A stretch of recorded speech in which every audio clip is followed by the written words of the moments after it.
यं ब्रह्मा वरुणेन्द्र रुद्रमरुत स्तुवन्ति दिव्यैस्तवै वेदै साङ्गपदोक्रम पनिषदै गायन्ति यं समगाः ध्यानावस्थिता तन्रतेन मनसा पश्यन्ति यं योगिनो यस्यन्तं न विदुः सुरसुरगणा देवाय तस्मै नमः। श्रीमत्स्यचन्दन चर्चितो ज्वलपु शुक्राम्बरा मल्लिका मालाङ्कृतकुण्डला प्रवील सन्मुक्ता वलिशोभिता सर्वज्ञान निदान पुस्तकधरा रुद्राक्षमालाकरा वाग्देवी वदनाम्बुजे वसतु मे त्रैलोक्य माता चिरम्। मुखं करोति वाचालं पङ्गु लघ्यते गिरिं यत्कृपा तमः वन्दे परमानन्दमाधवम्। नमो भगवते तस्मै व्यासाय मिततेजसे यस्म प्रसादादात् वक्ष्यामि नारायण कथामिमाम्। नारायणं नमस्कृतं नरं चैव नरोत्तमं देवीं सरस्वती व्यासं ततो जये मुदीरये। या कुन्देन तु सारहार धवला या शुभ्रवस्त्रावृता या वीणावरदण्डमण्डितकरा या श्वेतपद्मासना या ब्रह्मच्युत शङ्कर प्रवृत्ति देवैः सदा वन्दिता सा मा पातु सरस्वती भगवती निशेष जाड्यापहा। कायेन वाचा मनसेन्द्रियैर्वा बुद्ध्यात्मना वा प्रकृति स्वभावा करोमि यद्यत् सकलं परस्मै नारायणायति समर्पयामि।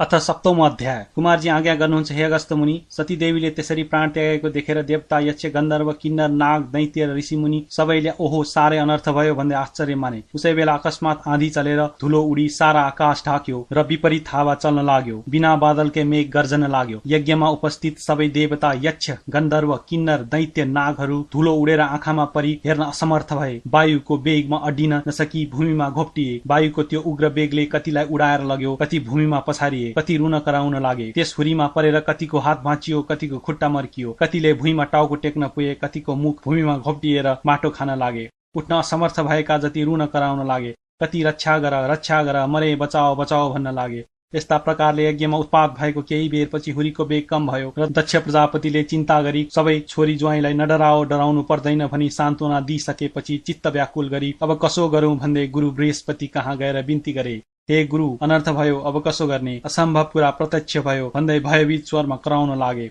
त्यसै बेला नारदजीले सतीदेवीले अग्निकुण्डमा हाम फाली प्राण त्याग गरेको देखि हावाभन्दा पनि बेगले शीघ्र कैलाश पुगी महादेवका चरणमा दण्डवत गरी उभिरहे। अनि हे नारद, तिमी के भन्न आएका भन, किन मौन उभिरहेका छौ? यस्तो शंकरजीको आज्ञा सुनि हात जोडेर नम्र स्वरमा बिन्ती गरे। हे ईश्वर, हजुरकी प्राण प्रिया सतीदेवी दक्ष प्रजापतिको यज्ञ अग्निमा हाम फालेर प्राण त्याग्नुभयो। किनभने हे जगदीश्वर, हे करुणानिधे, पापिष्ट दक्षले हजुरलाई अनेक क्षुद्र वचनले हेला गरी निन्दा गरेको। त्यो महादेव कहाँ कसको देवता हो? त्यो त बौला हो। त्यसलाई नडाकेर मेरो के हुन सक्दछ? मेरा 33 कोटी छोरी ज्वाइँ र ब्रह्मा विष्णु आदि छन्। कस्तै भए पनि म त्यसलाई ढाक्ने होइन। इत्यादि अनेक दुर्वचन बोलेको सुन्दा सहन नसकी क्रोधयुक्त भएर भूमिमा लात्ताले हानी यज्ञको परिक्रमा गरी कसैको पनि मुखतर्फ नहेरी केवल हजुरको नाम शिव शिव भन्दै यज्ञ अग्निमा हाम फाली प्राण त्यागिन्। हे प्रभु, हजुरको डरले अग्निले देह दग्न गर्न सकेको छैन, केवल प्राण छाडेर यज्ञ कुण्डमा शयन गरेर सुतिरहनु भएको छ। हे ईश्वर, यही कुरा बिन्ती चढाउन आएको हुँ। हे चन्द्रमौले, अनर्थ भयो, अब के गर्ने? यति भनी नारदजी उभिरहे। नारद मुनिका कुरा सुनेर महादेवले आज्ञा भयो, हे मुने, तिमीले भनेको कुरा निश्चय हो कि होइन? शिवको वचन सुनेर नारदले भने, हे जगदीश्वर, हजुरका सामु मिथ्या बोल्ने साहस अथवा शक्ति ममा छैन। ध्यान दृष्टिले हेर्नु भए सत्यासत्य ज्ञात हुनेछ। नारदजीका त्यस्ता वचन सुनि ध्यान दृष्टिले विचार गरी अनन्त क्रोधले तिनै नेत्रबाट अग्निका ज्वाला निकाली दारा किदी पाखुरा निमोड्दै नारदजीको सामुन्य नै भन्नुभयो, हे मुनि, 33 कोटी देवताले रक्षा गरेको पापिष्ट दक्षको विनाश नगरी छाड्ने छैन। अब तिमी आफ्नो आश्रममा जाऊ भनी विदा दिनुभयो र नारदजी गएपछि शिवजीले सतीदेवीलाई सम्झेर रिसले तिनै नेत्रबाट अग्निका जस्तै ज्वाला निकाली शिखाबाट एउटा जटा झिकेर भुइँमा पछारे। त्यसबाट मेघ गर्जे जस्तै चर्को शब्द गरी भयंकर 64 योगिनी र भूतप्रेत पिचास प्रमथगणले सहित भएर महाकाली उत्पन्न भइन्।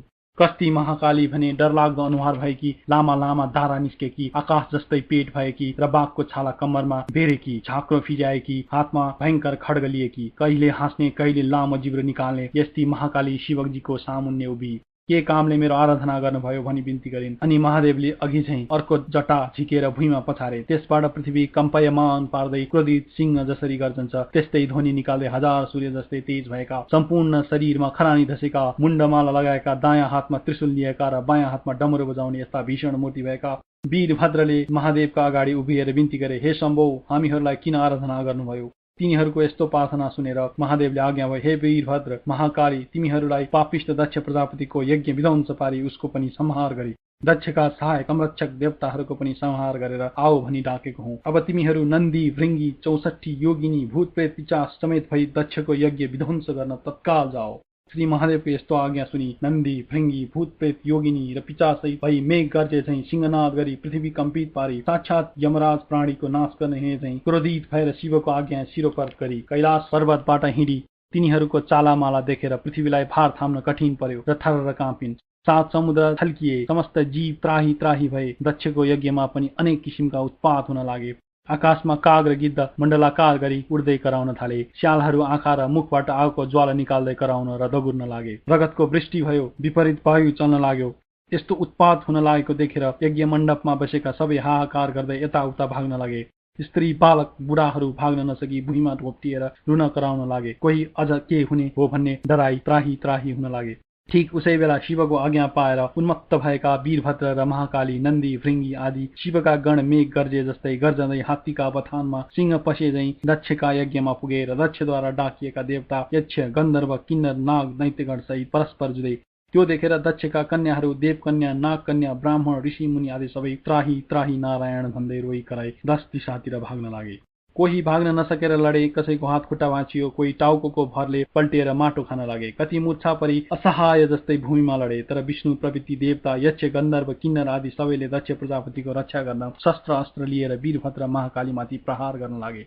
यसरी परस्पर घमासान संग्राम भयो। इन्द्रादि देवताहरूले कुन अस्त्र प्रहार गरे भने इन्द्रास्त्र, अग्न्यास्त्र, देवास्त्र, वरुणास्त्र, पाशुपतास्त्र, ब्रह्मास्त्र, तोमर, गदा, खड्ग र मुसल, नागपास आदिले वीरभद्र महाकाली र 64 योगिनी, भूतप्रेत, प्रमथगण र विषम ज्वरमाथि प्रहार गरे।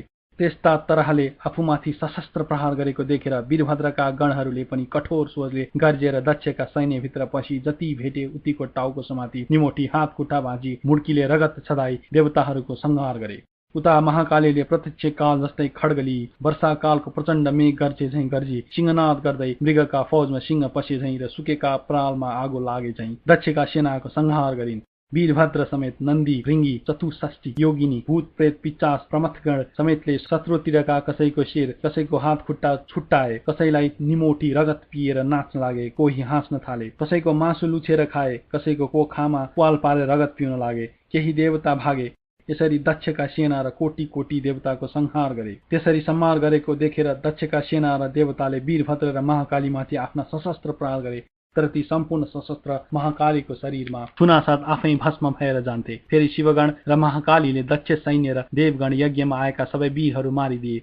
विषम ज्वरले पनि सबैका शरीरमा प्रवेश गरी अचेत पारिदिए। अनि वैकुण्ठका स्वामी श्री विष्णुले सम्पूर्ण देवता, यक्ष, गन्धर्व, किन्नर, दैत्य, नाग आदि सहित दक्षका सबै सेना अचेत भएका देखेर आफ्नो देहबाट शीत ज्वर उत्पन्न गरेर सबैलाई सचेत गराए। फेरि अनेक शस्त्र अस्त्र लिएर बत्तीमा पुतली गए झैं वीरभद्र महाकालीमाथि जाय लागे। वीरभद्रले पनि त्रिशूल लिई सिंहनाद गर्दै सुकेको खरमा आगो लगाए झैं एक क्षणमै दक्षका अनेक सेनाहरू काटी मारिदिए। तिनमा कसैको शिर छैन, कसैको हात छैन, कसैका खुट्टा छैनन्। त्यस्तो स्थिति देखेर कोही रक्षा गर भन्दै भाग्न पनि नसकी भुइँमा लडिरहे। यसरी सबै देवताहरूको संहार गरी अन्य दैत्य दानवलाई समाति अग्निकुण्डमा होम्न लागे। वीरभद्रले त्यसरी दक्षका सेना, देवता, यक्ष, दानव, गन्धर्व, किन्नरहरूको नाश पारी यज्ञ समय ध्वस्त पारिदिएको हेर्न नसकी श्री विष्णुले राता राता आँखा पारी नागले झैं निश्वास फेर्दै प्रलय कालको अग्नि जस्तै भई बायाँ हातले पञ्चजन्य शंख बजाई दाहिने हातले कौमोदकी गदा उठाई संहार कालका रुद्र जाई लागे जस्तै वीरभद्रका सेनामाथि जाई लागे।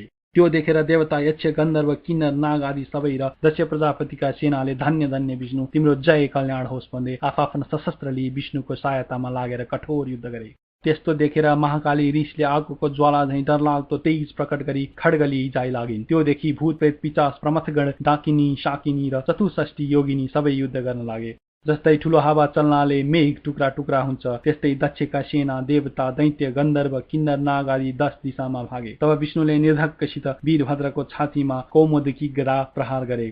त्यो गदा वीरभद्रको छातीमा बज्रन गयो अनि ती मूर्छा परी भुइँमा ढले। फेरि विष्णुले नन्दी, भृङ्गी, 64 योगिनी, भूत प्रेत, पिचास, प्रमथ गणका उपर शंखको चक्रो शब्दका साथ शस्त्रास्त्र प्रहार गरे। त्यसरी विष्णुको प्रहारले कति लडी भुइँमा पल्टे, कति मूर्छा परे, कति भागे। त्यो देखेर दक्ष प्रजापतिका सेना धन्य धन्य विष्णु भनी स्तुति गरी पुष्पवृष्टि पनि गरे। तब विष्णुले पञ्चजन्य शंख बजाए।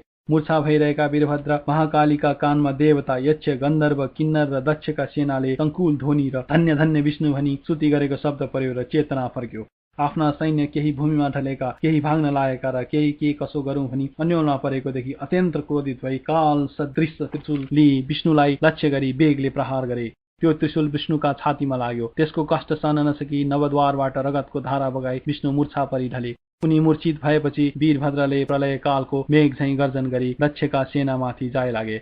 आफ्ना गण समेत मिलेर कोटी कोटी देवताहरूको संहार गरे। वीरभद्र गर्जेको शब्दमा उनका गणहरू नन्दी, भृंगी, प्रमथगण समेतका कानमा पर्यो र बिउजी उभिएर हेर्दा रणभूमिमा विष्णु मूर्छा परेका र वीरभद्रले दक्ष सैन्य र देवताहरूको सम्मान गरेको देखेर धन्य धन्य वीरभद्र भनी आफ्ना शस्त्र अस्त्र लिएर दक्षका सैन्यमाथि जाय लागे। त्यसरी अत्यन्त भयंकर युद्ध भयो। कस्तो युद्ध भने हे मुनि, महाकाली र वीरभद्र लिएर उनका सेनाले समेत जाय लागे। अनि कसैको टुपी समातेर पछाडि खड्गले हानी मारे, कसैलाई मुड्कीले नै मारे। 64 योगिनीले पनि कतिलाई निमोठेर मारे, कसैको काखीमा पाल पारेर रगत पी मारे, कसैलाई पक्री अग्निकुण्डमा होमिदिए। त्यस्ता प्रकारले देवता, यक्ष, गन्धर्व, दैत्य, किन्नरको नाश गरेर वीरभद्रका सैन्यले जय जय भनी कराएको शब्द मूर्छा परेका विष्णुको कानमा पर्यो र मूर्छाबाट उठेर हेर्दा वीरभद्र र महाकालीले यज्ञ विध्वंस पारी देवताहरू र दक्षका अन्य सैन्य समेत नाश गरेकोदेखि अत्यन्त क्रोधित भई राता राता आँखा पारेर हे पापिष्ट, आज तेरो नाश गरेर दक्षको यज्ञ पूर्ण पारी सबै देवता, यक्ष, गन्धर्व, नाग आदि सबैलाई सन्तोष दिनेछु। आज एकादश रुद्र तेरो सहायक भएर आए पनि रक्षा गर्न सक्ने छैनन्। सम्पूर्ण दुष्टको संहार गर्ने यो चक्र देखिस् भनी सुदर्शन चक्र देखाए।